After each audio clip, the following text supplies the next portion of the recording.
Everyone, now we are going to start with lesson 3, the motion. First, I want to ask you a question. You asked yourself before, why the trees move with you when the train or the father's car moves so fast? Can you answer this question? Of course, let's have this activity. First, when we talk about the motion, we said the motion, it is the change of the object position as the time passes. So, when this car moves from position A to position B, it makes a certain distance in a specific time, So, the motion, it is the change in the object position as the time passes. Let's make this activity. When we have two cars moving in the same direction and with the same speed, so what happened to the passengers in the both cars? They will imagine that the two cars will be stopped. Why? Because the both cars moves at the same speed and in the same direction. In the activity number 2, when we have the first car moves at high speed more than the second car, what the second car imagine?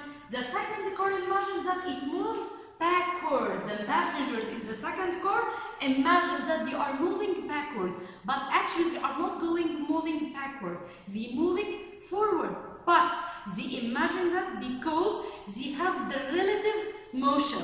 So we have a new definition, which is the relative motion. What is the relative motion? It is the motion of the object when it can be considered to be the motion of another object moving beside him. So, if you imagine we have two persons moving beside each other, the first one has a higher speed, the second one will imagine that he moves backward. Why? Because he make a comparison according to his motion to the second motion of his person. Let's continue.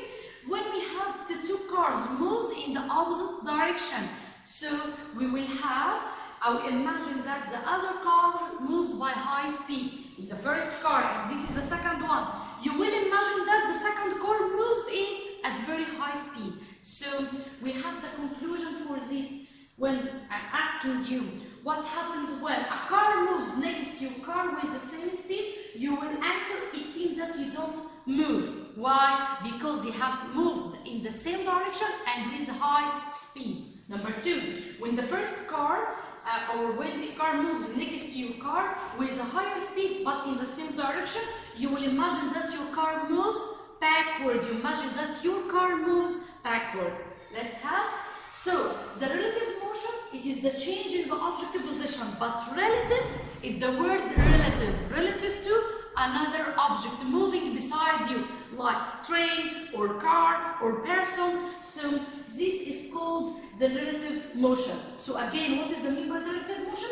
It is the change in the object position in the direction with another object according to or maybe to another fixed point, and this will be called the frame of the reference. Is the frame of reference. Let's continue. The types of the motion. The types of motion we have. First one, the transitional motion. What do I mean by transitional motion? It is the motion of the object which you make a change in the position relative to another object. Like what? Like the train or the car. They are called transitional motion because it has a start point and end point. This car moves from your home to the school. So the start point is your home and the final point or the final state will be your school. Another one, the train's movement or the train's motion, it's a transitional. Why? Because it has an initial and final position. So again, what do I mean by transitional motion? It's the motion which is the object position. It changes relative to another fixed point. And so it has an initial and final position. The word initial means the starting point. Let's continue. The periodic motion. Of course, the periodic motion is the motion which is regularly repeated. Like what? Like the pendulum. If I'm going to show you, this is the pendulum. This pendulum is considered as a periodic motion. It's considered what? A periodic motion. Why? Because this pendulum, when it moves, it repeated its movement in equal periods of time. Again, it repeated its movement in equal periods of time. This is what? The periodic motion. Again, this is called what? The periodic motion, because the ball of the pendulum moves from the starting point here and then moves forward to the second position and second and third position and so on. So it will be called the periodic motion, and this like what? Like the pendulum. Also, in the periodic motion,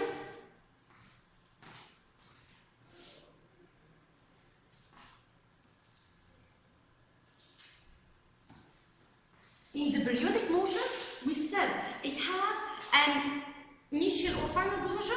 Of course not. It will be regularly repeated in equal periods of time. So if we consider two, the periodic motion and the transitional motion has an initial and final position, while the periodic motion, it has no initial or final position. Let's continue. The types of the periodic motion, we said it has a vibrating motion, like what? Like the motion of the pendulum. This is called the vibrating motion. Number two, the circular motion, like the motion of the fans. The fans, its arms would have a circular motion. Number three, we have the wave motion. This wave motion, it will be produced from the movement of the stone when we are throwing the stone in the water.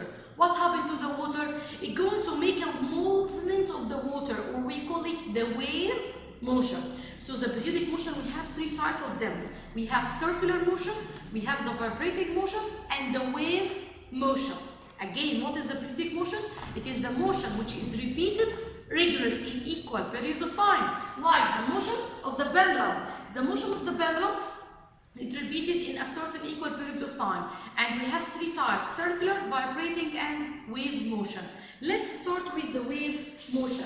The wave motion, it's like that throwing of the stone in the water. And so you are going to see the water make a waves. Make what? Waves. So we call it wave motion. The wave motion, it will be classified into two types of the waves. We have the mechanical waves and electromagnetic waves. Mechanical waves, it's waves which need a medium to propagate through it. What does it mean? It means that when you're throwing the stone in the water, this water is the medium particles. So you see the water waves because it makes a disturbance in this medium, in the water. Of course, this will be called mechanical waves. Again, it will be called what? Mechanical waves, because it needs the medium particles to vibrate through it.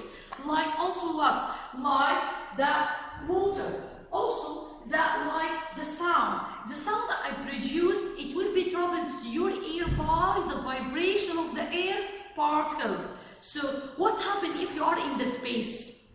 The space, we don't have any air particles, so we cannot communicate with each other.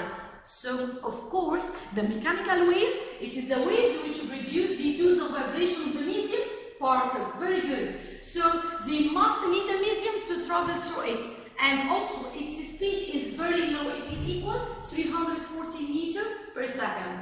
The second type is electromagnetic waves. The electromagnetic waves, it doesn't need a medium. Like what? Like the light, the sun light.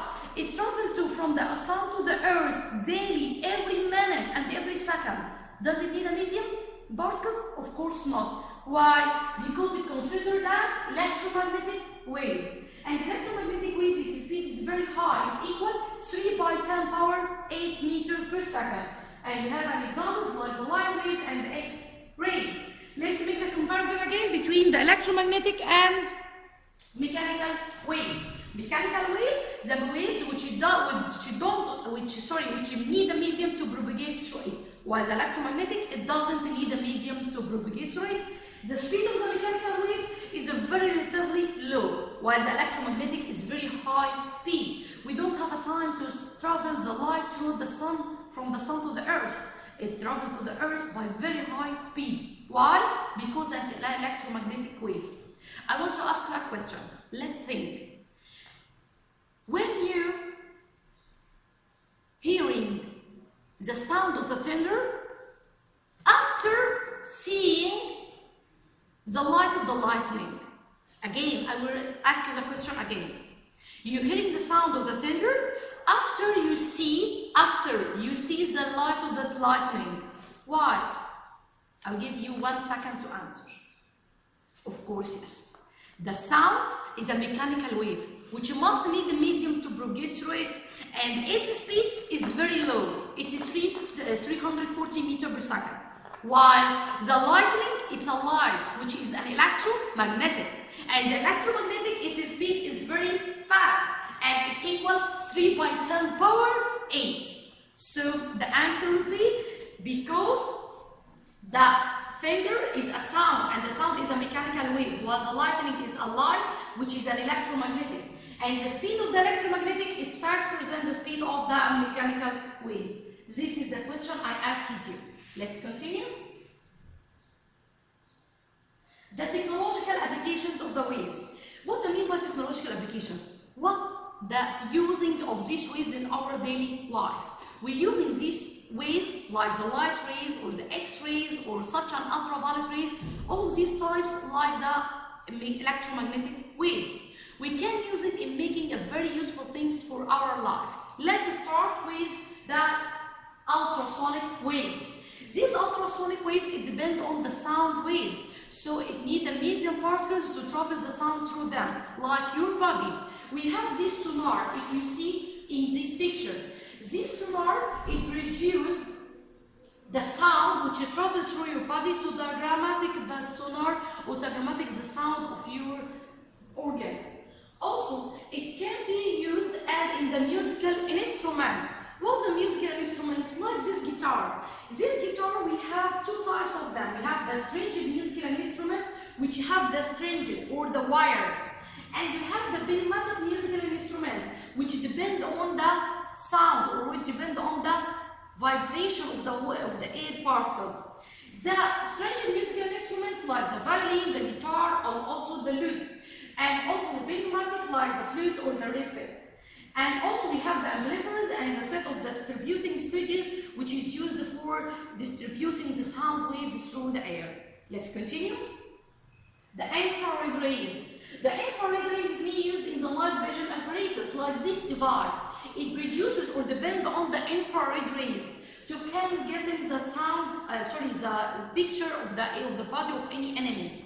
Also, it can be used in the remote sensing instruments, like in the wars or like to the satellites, which have the picture for the Earth from the outside space.